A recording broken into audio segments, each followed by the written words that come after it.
Hello दोस्तों, आपका स्वागत है मेरे यूट्यूब चैनल में। और आज हम आपके लिए एक नई और वीडियो लेकर आए हैं, जिसमें हम आपको बताएंगे कि जो उत्साह और नहीं रहे जो चैप्टर है क्लास 10th का हिंदी का, तो हम उसके एमसीक्यू लेकर आए हैं। तो very very most important MCQ हैं जो 2024 के लिए एमपी बोर्ड के लिए, वैसे अदर्स स्टेट के लिए भी हैं, सभी स्टेटों के लिए जो है, सभी राज्यों के लिए बहुत ही महत्वपूर्ण एमसीक्यू है जी।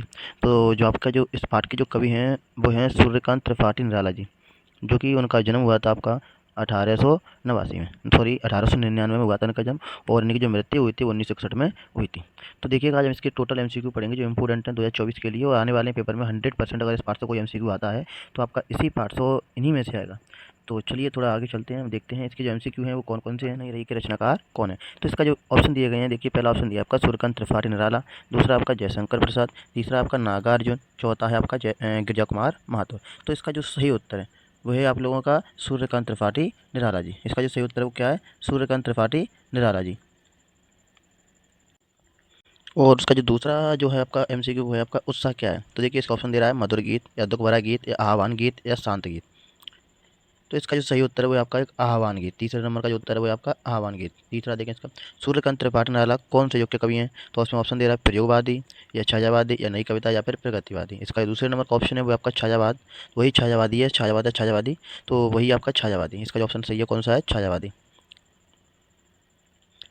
4 नंबर का देखते हैं कि सूर्यकांत त्रिपाठी निराला जी का जन्म कहाँ पर हुआ था। तो देखिए इसका जो ऑप्शन दे रहा है बंगाल के महिसादल में, इलाहाबाद में, राजस्थान में, या इंदौर में। लेकिन इसका जो सही उत्तर है वो आपका बंगाल के महिसादल में। तो देखिए आपको इसका उत्तर कहीं कहीं पर मेदिनीपुर भी मिल सकता है, तो आपका इसका जो बंगाल के मेदिनीपुर में गाँव में भी हुआ था। तो अगला देखते हैं, सूर्यकांत त्रिपाठी निराला जी का जन्म कब हुआ। तो इसमें ऑप्शन दे रहा है 1899, 1889, या 1876, या 1961। इसका जो उत्तर है सही उत्तर वो आपका 1899। इसका पहला ही वाला ऑप्शन है वो है 1899। ये छठवा देखते हैं, सूर्यकांत त्रिपाठी निराला जी कहाँ के निवासी थे। इसमें ऑप्शन दे रहा है उत्तर प्रदेश, यानी सॉरी राजस्थान, उत्तर प्रदेश, मध्य प्रदेश, या आंध्र प्रदेश। इसका जो सही उत्तर है वो है दूसरे नंबर का उत्तर प्रदेश। का सही उत्तर है वो कौन सा है? दूसरे नंबर का है उत्तर प्रदेश। सातवां देखते हैं, सूर्यकांत त्रिपाठी निराला जी की मृत्यु कब हुई। तो इसमें ऑप्शन दे रहा है 1899, 1961, या 1967, या 1897। इसका जो सही उत्तर है वो आपका दूसरे नंबर का 1961 वाला, तो 1961 का सही है। निम्न में से निराला जी की रचना नहीं है, यानी निम्न में से निराला जी की रचना नहीं है। इसमें कौन सी ऑप्शन दे रहा है? अनामिका, परमल, या कुकुरमुत्ता, या कामायनी। इसका जो सही उत्तर है वो आपका कामायनी, क्योंकि कामायनी सूर्यकांत त्रिपाठी निराला जी की रचना नहीं है, यह आपकी जयशंकर प्रसाद जी की रचना है, एक महाकाव्य। अगला देखते हैं, छायावादी रचनाकारों में सबसे पहले मुक्त छंद का प्रयोग किसने किया था। तो देखिए इसमें ऑप्शन दे रहा है सूर्यकांत त्रिपाठी निराला, या जयशंकर प्रसाद, या महादेवी वर्मा, या सुमित्रा नंदन पंत। इसका जो सही ऑप्शन है पहला वाला है, सूर्यकांत त्रिपाठी निराला। कौन सा इसका उत्तर सही? सूर्यकांत त्रिपाठी निराला। 10वां देखते हैं, उत्साह कविता में बादल प्रतीक हैं। तो उसमें ऑप्शन दे रहा है शांति का, गति का, क्रांति का, या सुख का। तो इसका जो सही उत्तर है वो आपका तीसरे नंबर का क्रांति का। किसका है? तीसरे नंबर का जो है क्रांति का, वही इसका सही उत्तर है। 11वां देखते हैं, कवि ने बादलों को किसकी कल्पना के समान पाले हुए माना है। तो इसमें ऑप्शन दे रहा है बाल कल्पना, आसमान की कल्पना, काले घुंघराले बालों की कल्पना, या विद्युत की कल्पना। तो देखिए इसका सही उत्तर वो आपका पहला वाला है बाल कल्पना, क्योंकि आपने पढ़ा होगा इसकी बाल कल्पना कैसे पाले, तो वही है इसका बाल कल्पना। 12वां देखते हैं कि अट नहीं रही है, कविता में कवि निराला जी किसके सौंदर्य का वर्णन कर रहे हैं। तो इसमें ऑप्शन दे रहा है आपका नंबर 1 फागुन मास, या बादलों, या आकाश, या प्रकृति। इसका सही उत्तर आपका पहला ही वाला है फागुन के महीने का, अर्थात फागुन मास। 13 नंबर का उसे देखते हैं, कवि ने बादलों के लिए विशेषण प्रयोग किया है, कौन सा किया है? नवजीवन वाले, या अनंत, या ललित, या मनमोहक। लेकिन इसका सही उत्तर आपका नवजीवन वाले। इसका जो पहला ही ऑप्शन सही है नवजीवन वाले। अगला देखते हैं, कवि बादलों से बरसने का आह्वान कर रहा है। तो गोल गोल घूमकर बरसने को, धीरे धीरे बरसने को, आकाश को घेर कर बरसने को, या तीव्र वेग से बरसने को। इसका जो सही उत्तर है वो है आपका आकाश को घेर कर बरसने को। तो आपने पढ़ा होगा कि देखिए, हे बादलों आप आओ और आकाश को चारों ओर से घेर कर खूब गरजो खूब बरसो।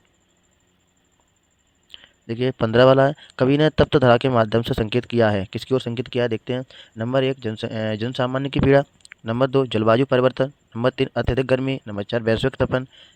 लेकिन इसका जो सही उत्तर है वो आपका जन सामान्य की पीड़ा। इसका जो पहला वाला ऑप्शन है वो आपका सही है, जन सामान्य की पीड़ा। तो देखते हैं आगे, जयशंकर प्रसाद जी को कामायनी पर पारितोषिक मिला था। देखिए कौन सा मिला था? ज्ञानपीठ, सरस्वती सम्मान, दिनकर पारितोषिक, या मंगल पारितोषिक। इसका जो सही उत्तर है वो आपका 4 नंबर का मंगल पारितोषिक। ठीक है। अगला आपका उत्साह कविता में कवि ने किसका आह्वान किया? बादलों का, सूर्य का, आकाश का या प्रकृति का। यानी उत्साह जो कविता है कवि ने किनको बुलाया है? तो उनको जो पहला ऑप्शन इसका जो है बादलों का, तो उसका जो सही है इसका पहला उत्तर है उसको बुला रहा है बादलों का, क्या नहीं रहता। तो आपने पढ़ा होगा तो बोला था कि ये बादलों आप आओ, आसमान को चारों ओर से घेर कर खूब गरजो खूब बरसो, वही वाला है। अगला देखते हैं, कवि ने बादलों के हृदय में किसकी छवि बताई है? सुनहरी छवि, विद्युत छवि, पुष्प छवि या प्रातःकालीन छवि। इसका जो सही उत्तर है आपका दूसरे नंबर का विद्युत छवि। ये अगला क्वेश्चन है इसका, कवि बादलों से किसके लिए प्रार्थना कर रहा है? गरजने के लिए, बरसने के लिए, छाया करने के लिए या फिर बादलों की सुंदरता को देखने के लिए। इसका जो सही उत्तर है वो आपका बरसने के लिए। कौन सा इसका सही उत्तर? बरसने के लिए। जो आज का आखिरी प्रश्न है आप लोगों का वो है आपका, कवि की आँख किससे नहीं हट रही है? तो देखिए कवि की आँख किससे नहीं हट रही है, तो अगर आपको इसका उत्तर पता है तो आप कमेंट में जाकर बताइए। अब पता चलेगा जैसे कि आपने कितना पढ़ा है कितना नहीं पढ़ा है, तो आप कितने लोगों का उत्तर सही होता है देखते हैं। तो इसका वैसे हमारी तरफ से उत्तर है वो आपका सही, जो पहला ही उत्तर है प्राकृतिक सुंदरता से। कभी क्या किससे नहीं हट रही है? प्राकृतिक सुंदरता से नहीं हट रही है। आई होप अगर आपको ये वीडियो अच्छी लगी हुई तो मेरे चैनल को सब्सक्राइब करें, मेरी वीडियो को लाइक करें, कमेंट करें, शेयर करें। और आप इसी तरह से अगर आप हिंदी क्लास 10 के पूरे ऑल सब्जेक्ट के ओटी ऑब्जेक्टिव टाइप एमसीक्यू और उनके इंपोर्टेंट क्वेश्चन हैं 2024 के जो एमसीक्यू और क्वेश्चन अगर आप चाहते हैं तो मेरे चैनल को जरूर सब्सक्राइब करें।